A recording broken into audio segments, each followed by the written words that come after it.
Manatra ny arabaray to klasy to amin'izao alina izao toka eto amin'ny fandarana maherisika hafaly manasanao andrarezin'ny hatramin'ny farandray. Miarabanao mbola dia miarabany fotsika rehetra apity ifanatanjahantena amin'izao alina izao asaina risika ampijery anaraka ny fandarana hatramin'ny farany tontolo ny baolina kitra no resantsika voalohany izay nandraisantsika anjara nanana solitena sika malagasy eo amin'ny sehatra afrikana. Teo amin'ny Ligue des Champions aloha fedina tompon-dakan'ny Afrika dia niondrika teo anatrehany motrolona des sportivo motrolomana tompon-dakan'ny Mozambika ny Knaps Sport omaly atamisa iray ohatra no nandavoan'ny ity tompon-dakan'ny Mozambika ity ny tompon-daka malagasy raha ny fantatra moa dia baolina maty teo amin'ny minitra faha-10 no antokana nazon'izy ireo ny fandresena atamin'izay lalao zay. Mbola natafiditra baolina iray faharoa zareo mozambikanina tany amin'ny minitra faha-13 kanefa dia tsy neken'ny mpitsara izay faharesena ihany koa ny an'ny Saint-Michel LGco plus zany izay nandray anjara tatsy amin'ny Seychelles izay nikatroka tamin'ny tompon'ny amboara ny Seychelles izany resy ronoray ny malagasy tamin'ity fihaonana ity teratany malagasy izay milalao amin'ny Saint-Michel no napiditra ny baolina roa ho andry zareo Seychellois zany tamin'ny isa roa no ray izay teo amin'ny minitra faha-20 sy ny minitra faha-20 no nampidirany zareo Seychellois ny baolina roa ho azy ireo raha tany amin'ny minitra faha-9 kosa no nampidirany bela ho an'ny Saint-Michel ny baolina tokana matsika izany azo lazaina zany namanambola tiany aloha fa mbola misy ny herintsika ahafahan'ny reto solitena malagasy anakoreto manohy nyity raha to ka mahita fandresena izy ireo etsy mahamasina. Ny farany herinandro andro ho avy tokoa dia ho tanterahana ny lalao miverina amin'ity fifaninanana anankiroa reto. Fantatra moa ny anton'izay dia noho ny fahamainkanana ho an'ny ireo fifaninanana rehetra noho ny fandraisana sy ny fisian'ny fedina tompon-daka eran-tany zany ny Brezila amin'ny volana jona mavo izao dia tsy azo taritina ela ny fifaninanana hoy ny tompony ndraiky teo anivon'ny confédération africaine sy miainga avy amin'ny fédération resam-pirenena mihitsy izany ka dia miandra ny fiverenany reto ekipa reto tanindrazana sy ny fiomanana izany satria raha ho an'ny Knaps Sport manokana dia fantatra fa teo amin'ny famonoam-baolina ny tena nisy lesoka be dia be ka nahatonga izay faharesena izay. Ny namana Zakinora Kotomanina moa izay mpiara-miasa aminay eto amin'ny fandarana mahery dia miarady amin'ny Saint-Michel LGco plus tsy Seychelles inona fa dia isiny sary mirakitra izay lalao zay rehefa tafaverina eto Madagasikara izy.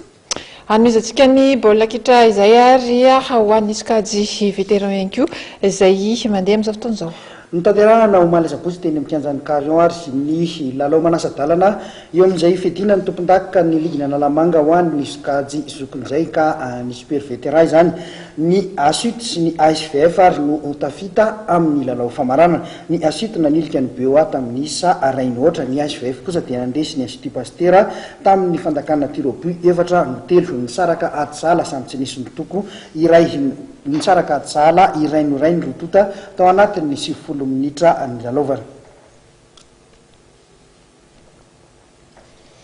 Ny baolina lavalava ihany koa nefa dia nanana fandaram-potoana nanao tamin'ity farany herinandro ity dia ny manasa-dalan'ny fiadinina ny top 8 gold top 8 izany tompon-daka ny Madagasikara. Tafita amin'ny famaranana ary ny TFMA anakasina sy zareo Semino taoriny ny lalao manasa-dalana izay nitanterahana androany tolakandro teny amin'ny kianjamaki Anjotapenaka. Lalao voalohany ho arahantsika dia ny fihaonana teo amin'ny 3FB sy ny TFMA anakasina moka fohy 4-5 no voan'ny kely manohatra tamin'ity lalao manasa-dalana ity.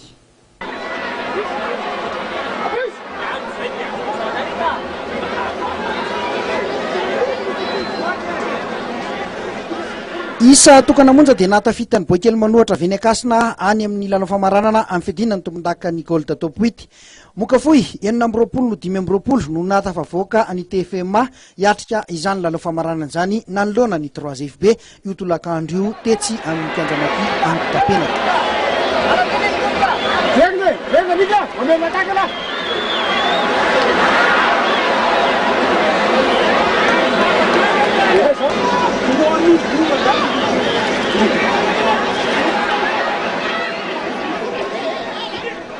Anisan'ny lalao nandrasan'ny maro ty fihaonana teo amin'ny TFMA sy ny 3FB ity. Hatrany amboalohany ka hatramin'ny farany dia tsy nisy ny sotroana rano, ny fanafihana, ny famaliany ny rotota tao anatin'ny 20 minitra ny lalaovana.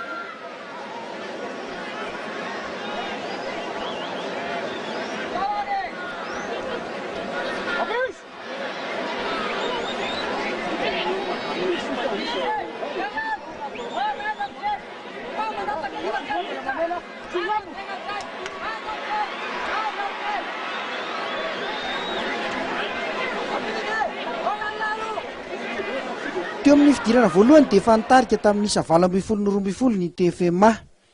Tsy nisy ny baolina matinety tanana teo amin'ny izay fidirana voalohany izay, fa tamin'ny alalan'ny fitsarana hors-jeu avokoa no nitokon'ny rotota. Nitovitovy ihany ny isan'ny baolina notsaraina saingy nanatombo ny TFMA tamin'ny alalan'ny mika izay nety avokoa no nataony tamin'ny fitsarana hors-jeu tamin'ity andrarezin'ny ity.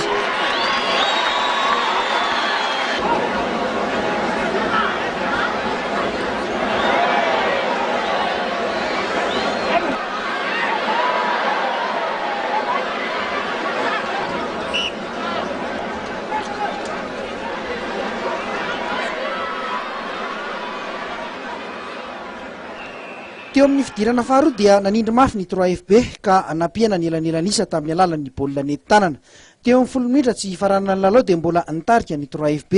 Totoafa nefa ny fanafihan'ny TFMA ka dia nahatonga baolina nety tanana ny kely manohatra tamin'ny alalan'ny penja.